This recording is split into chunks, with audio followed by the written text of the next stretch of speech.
Most people don't talk about what happens after you grow. They talk about transformation like it's a sunrise, clean, beautiful, gentle. But they don't talk about the silence. They don't talk about the vanishing. They don't tell you that growth, for all its beauty, feels a lot like grief. Because the truth is, the more honest you become, the more invisible you might feel. You don't just outgrow people. You outgrow conversations that feel like dust in your mouth. You outgrow expectations that once felt like home, but now feel like handcuffs. You outgrow rooms that shrink when you expand. And somewhere in that shedding you realize you've been performing just to be loved. And now? You can't do it anymore. You try to explain yourself. You offer pieces of your truth carefully, cautiously, hoping they'll still hold you. But the words don't land. They glance off like rain on steel. They look at you but don't really see. You think maybe you've said too much. Maybe you've become too much. Maybe if you could just soften the truth, smooth the edges, it wouldn't hurt so much, but you can't. Because the truth, once awakened, doesn't go back to sleep. Carl Jung wrote, "Everyone who becomes conscious of even a fraction of their unconscious gets outside their own time and social stratum." You're outside now. Outside the timelines they still live on. Outside the identity you once borrowed to stay close. It's like waking up in a house that's no longer yours. The furniture familiar, the colors unchanged, but every wall echoes a version of you that doesn't fit anymore. You stand in that room still invited, still smiled at, but utterly foreign. And you wonder, did I do something wrong? You check your tone, your timing, your truth. You shrink again, just a little, to test the waters. But even that feels like betrayal now. Because once your soul breathes deeply, it remembers what suffocation felt like. And that's when it hits you. You didn't lose them. You didn't break anything. You didn't fail. You simply stopped abandoning yourself. The mask cracks, not in a dramatic gesture, but in the quiet refusal to pretend. And underneath it is someone raw, someone real. It's like shedding old skin that's fused too tightly. You bleed a little, but you also breathe better. You think back to the eagle raised among chickens, how it scratched the dirt for years, wings tucked in, thinking that was life. Until one day it looked up and saw another eagle soaring, and something ancient stirred. The longing to fly wasn't arrogance, it was memory. You weren't meant to stay grounded. You were meant to rise. But first you have to leave the coop, and that feels like loss. It feels like disloyalty. It feels like standing in a room you used to belong to and realizing your silence is no longer safe. But listen closely, you didn't lose them. You finally stopped losing yourself. And the ache you feel now is not the wound of rejection. It's the birth cry of truth. And truth at first is always lonely.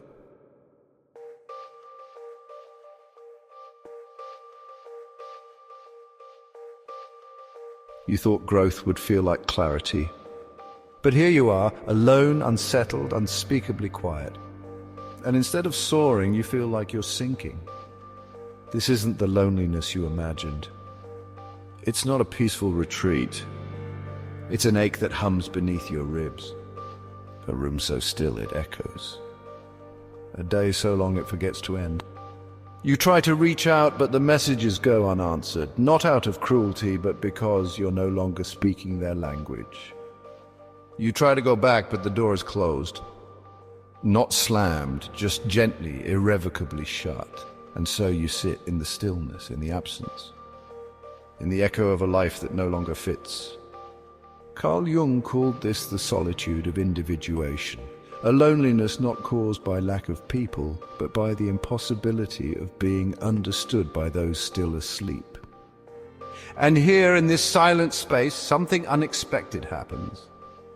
The silence starts to speak.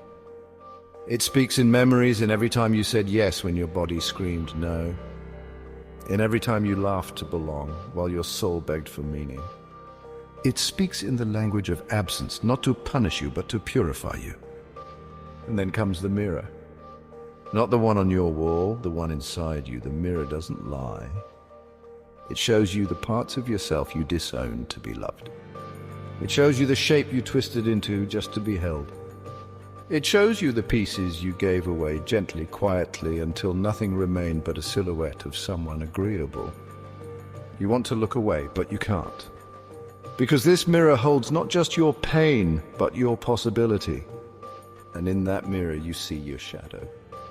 Not as a monster, but as an old friend you forgot to invite in. It speaks softly. You were never too much. You were simply in the wrong room. You were never broken. You were buried. You remember Rabia al-Basri?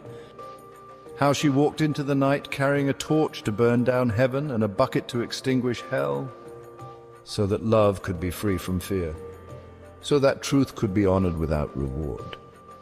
That kind of devotion doesn't rise in comfort. It's born in exile. And here you are, exiled from the world you once fit, but not because you failed, because you woke up. You aren't empty, you're being emptied. Of false roles, of noise, of everything that doesn't belong to the next version of you. There's a moment, brief and sharp, where you think you've made peace with the silence. You light a candle, you journal, you feel strong again. And then just when you settle into that strength, the silence deepens. It asks for more, not to destroy you, but to see if you're willing to stay, even when no one's watching, even when no one comes. This is where most people turn back, but you don't. Because something in you knows this isn't the end, it's the descent. And every descent, if you let it shape you, becomes a path to sacred ground.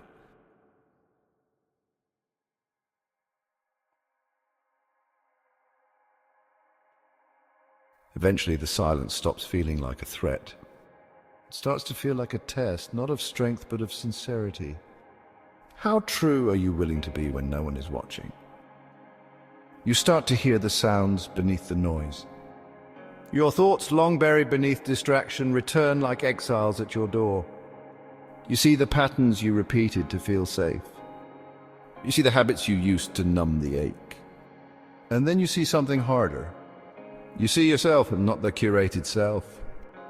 Not the version polished for belonging, but the real one, raw, unguarded, unbearably honest. And there it is, the mirror.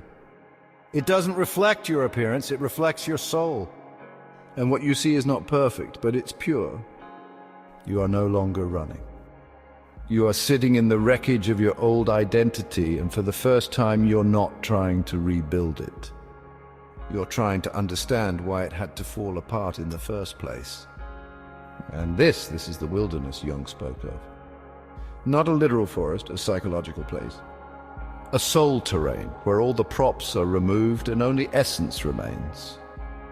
This is where shadow work begins, not as theory but as confrontation. You remember all the versions of yourself you disowned. The one who felt too deeply, the one who questioned too often, the one who couldn't just be normal. They're not gone, they're waiting, in the silence, in the dark, in the part of you that kept whispering even when you weren't listening. You think of Miao Shan, torn from comfort, cast to a mountain, enduring exile not because she was weak, but because she refused to betray her truth. They tried to kill her spirit, but instead she became something holy. And now you understand, this isn't abandonment, this is preparation. There's a moment, quiet, barely noticeable, where something shifts. It's not happiness, it's not relief, it's presence. You feel the ground beneath you. You notice the weight of your own breath. You realize that even if no one comes to find you here, you're not lost. You're exactly where you're meant to be. And for a moment, you feel strong. You think maybe you've made it through. Maybe the silence has softened. Maybe the ache is finished. But healing is not a straight line. And the silence, just when you think you've mastered it, deepens. It asks you not to cope, but to stay. To stay through the next wave of grief. To stay through the memory that still haunts. To stay through the nights when your own mind feels like a stranger's. And you do, because something in you knows this wilderness is not where you end. Yeah, it's where you begin. not as who they expected, but as who you actually are. You were never too much. You were simply living in rooms that required you to be less. And now you're building a new space inside yourself. Not one for survival, but one for sovereignty. You haven't escaped loneliness. You've learned how to look it in the eyes and not flinch.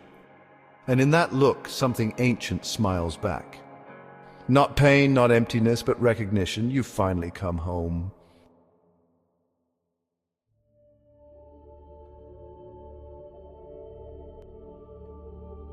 It doesn't come like lightning, it arrives like breath. Barely noticeable until you realize you're not gasping anymore.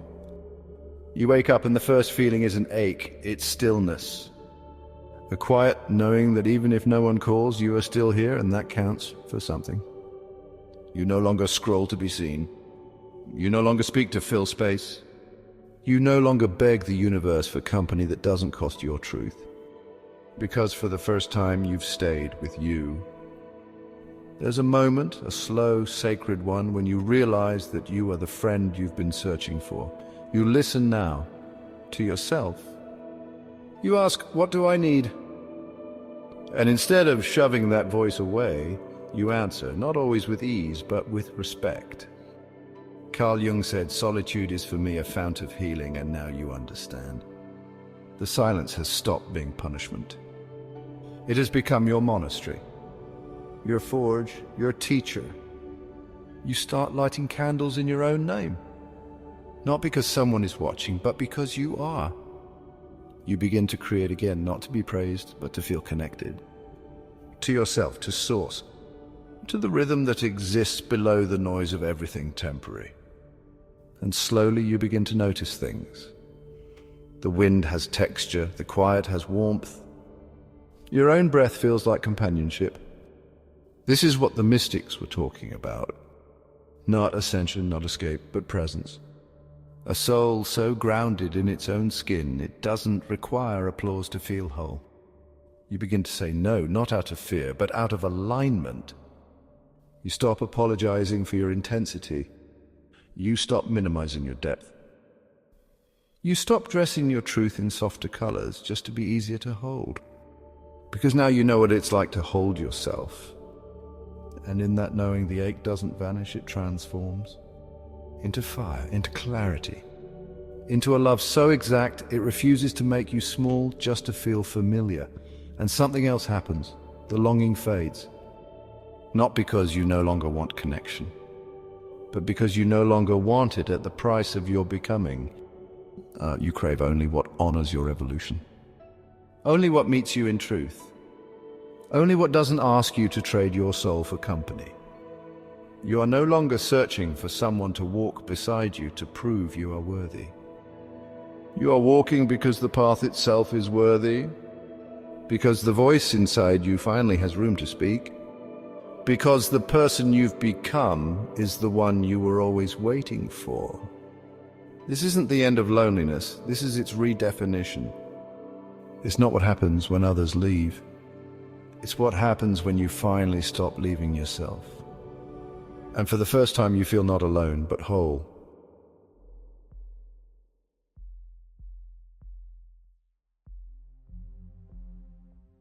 You return, but not as the one who left. Not as the one who bent. Not as the one who made herself smaller just to stay embraced. You return with silence in your bones and fire in your chest, not to be seen, but to see clearly. The room is still the same. The voices still echo their old rhythms. The smiles come easily, but your body no longer contracts in response. You no longer reach for performance. You no longer rehearse your truth in softer tones. You simply are. This is the return Jung spoke of. Not to the world as it was, but to the self as it truly is, unmasked, unbending, untamed. There's a moment where someone asks how you've been. You pause because the real answer won't fit into a sentence. And for the first time, you're okay with not being understood. You don't need them to know what the silence taught you. You don't need them to validate the cathedral you built in your solitude. You don't need them to agree with what you've become. because what you carry now isn't loneliness, it's sovereignty. You meet their surface with your depth, and you no longer apologize for the difference. You no longer shrink your language to be digestible. You no longer dilute your truth so it won't taste too rich. Some of them don't recognize you. Some of them miss who you were. Some of them try to pull you back with nostalgia and guilt. But the version of you they knew was the one who hadn't yet heard her own voice in the dark. And you have. So you let them go, not with bitterness, but with reverence. And they were part of your becoming, but they are not part of your staying. There's a strange, beautiful ache that lives in this return. The ache of realizing you're finally whole and still no one claps. You remember Daniil Andreev, who sat in prison while his soul opened to visions far too large for bars. No stage, no followers, no audience. Just a man in silence seeing a world that didn't yet exist. Sometimes awakening looks like grandeur, but more often it looks like obscurity. Like becoming so deeply yourself that you no longer need recognition to feel real. You begin to see people differently. Not as threats, not as saviors. Just as mirrors, some reflecting who you were, some reflecting what you're becoming, some too afraid to look at all. And you meet them all with the same quiet truth: I don't need you to understand me. I just need to not abandon myself again. This is the new belonging, not to a group, not to a tribe, but to your own soul. You are the one who stays. You are the one who listens when others talk over truth. You are the one who breathes deeply in shallow rooms. You are the one who learned how to walk without a crowd. And now, you are the one who returns, not to be loved, but to love from a place that cannot be undone. You didn't lose them. You rose beyond where they could follow. And in rising, you discovered that your solitude was not the absence of connection, it was the presence of integrity.